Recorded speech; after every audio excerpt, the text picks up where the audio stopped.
Hello and welcome to episode 3 of Budget Decoded by HDFC Securities.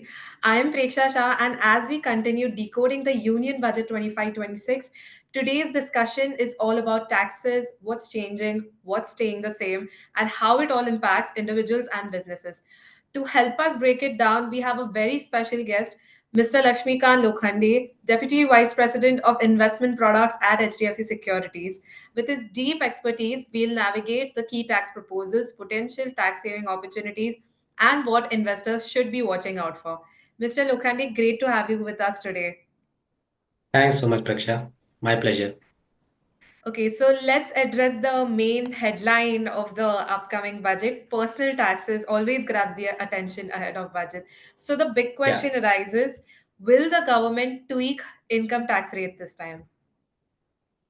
Well, on the personal tax front, we do believe that there could be some relief for individuals, and that would be typically for individuals with annual income up to say 10 to 15 lakhs. And there is a primary reason for that. What we have recently seen is that India's GDP growth has moderated. So in order to boost consumption, which counts for 50 to 60% of our GDP, we believe that government will provide some tax ops to allow individuals to have more disposable income in their hand so that they can spend more and drive the economic growth. Now, the tax relief can come in various forms. So it could be either in the form of government can raise the deduction limit, or there could be, reduction in the tax rate for a particular slab rate, or the overall increase in the slab rate can be increased. So in the either form, we believe that, there would be some form of tax ops which will be announced by the government, especially to help the economy and provide more disposable income to the individuals. Okay, great, great. And if there's this relief, will it come through the new tax regime or old one? And also, could we finally see the finance minister doing away with the old regime altogether? Yeah, so that's an interesting one because this new tax regime was introduced in FY21 budget by the government, and the primary aim was to reduce the tax compliance and simplify the existing tax structure. With that, we have seen in the recent years that most of the important changes in the taxation have been introduced through the new regime and to make it more attractive for adoption by the individuals. So we believe that any tax relief, if at all it comes, that will be coming through the new tax regime, and it is likely that old tax regime will be phased out over a period. And on your second part, will there will be merger or will finance minister do away with the old regime at all? Over the period, we have seen that old regime has not got any major changes or many major incentive. So from that perspective, we believe that the old tax regime will eventually be phased out over a period of time, with more and more attractions and more tax ops being introduced through new tax regime.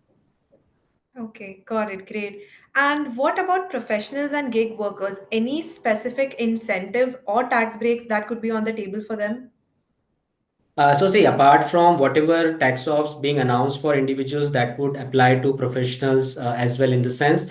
However, professions typically follow a presumptive taxation. Now, what happens in presumptive taxation is that a government assumes a certain percentage of your turnover or gross receipts as your taxable income, irrespective of the expenses incurred.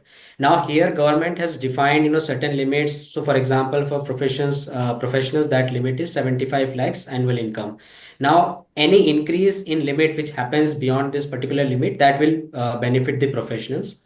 Apart from that, another interesting thing which needs to be taken into mind with respect to professionals and gig workers is that they typically struggle with tax filing, and the tax compliance becomes difficult.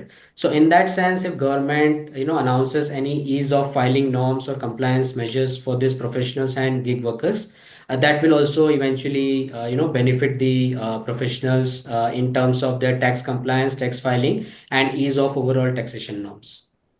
Okay, okay, so great.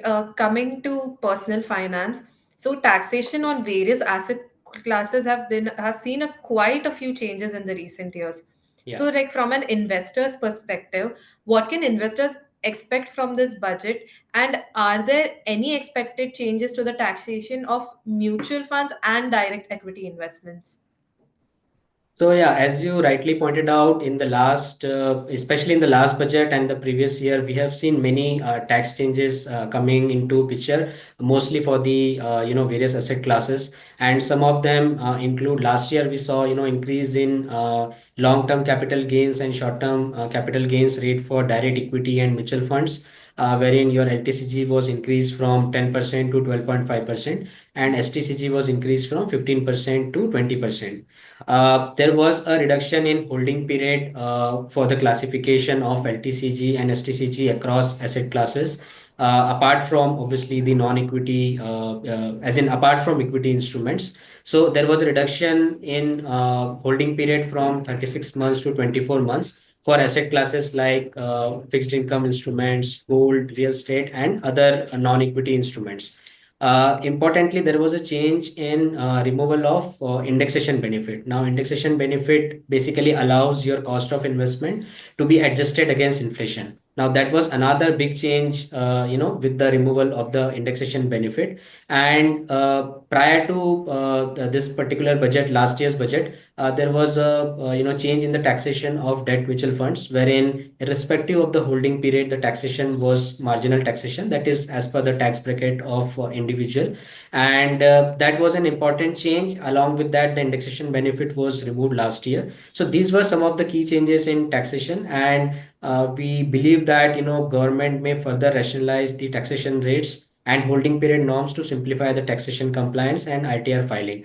If you also look at the commentary from the finance minister over last 2 3 years, is that the focus has been more on the simplification of the taxation rules. So there could be a few more measures wherein the holding period or the LTCG, STCG norms across the asset classes could be brought in at par along with the other products as well. So right now what happens is, so for example, for equity, the holding period is 1 year for classification of LTCG and STCG, whereas for other asset classes, it is 24 months. So the ask from the investors community in the market is that it is to bring the holding period at par, and also the rationalize the taxation such that the taxation remains at par for all the asset classes. One, for the ease of tax filing, and secondly, one particular asset class should not have the disadvantage when it comes to investment, because taxation becomes an important perspective when it comes to investments.